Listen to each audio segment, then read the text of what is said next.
মৃগাঙ্ক, সামনের দিকে যত পা এগিয়ে যাচ্ছি তত পিছিয়ে পড়ছি ক্রমশ। ফিরে আসছে পুরনো ঝালমুড়ির ঠোঙা, সোনালি সন্ধ্যা। ফিরে আসছে প্রিন্সেস ঘাট, সদ্য ফোটা পলাশ গালিচা বিছিয়ে ডাকছে, আয় এঁকে দিয়ে যা 2 জোড়া পায়ের ছাপ। প্রাণপণে সামনের দিকে এগোতে গিয়ে হুমড়ি খাচ্ছি বারংবার। কাশের বন পেরিয়ে উল্টো দিকে ঘুরতে দেখছি নাগরদোলা, সামনেই কাঁটাতার। শহর জুড়ে শীত নেমে আসে প্রচন্ড অস্থিরতায়। একটা নরম হাত তালুর ছোঁয়া দিয়ে বলে, এই তো আর একটু এগোলেই চৈত্র দাঁড়িয়ে।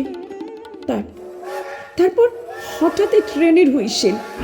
মরিয়া চেষ্টায় উঠে পড়ার শেষ বগিতেই ছুটতে ছুটতে শেষের কামরায় পা রাখতেই সামনের স্ক্রিনে এক যৌবনবতী কিশোরী তার ভরসা, বিশ্বাস, আশা, আকাঙ্ক্ষার হাত দিয়ে জড়িয়ে ধরতে চায় একটা শক্ত কাঁধ।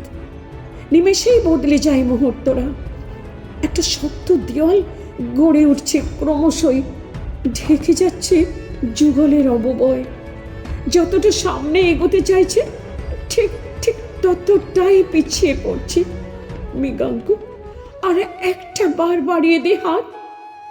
দেখ দেখ দূরে ওই বৃদ্ধাশ্রমে 2 জন অশীতিপর বৃদ্ধ বৃদ্ধা ফ্যাল ফ্যাল করে তাকিয়ে আছে আমাদের দিকে, হাত চানি দিয়ে ডাকছে। আমি এগোতে গিয়ে পিছিয়ে পড়ছি মৃগাঙ্ক।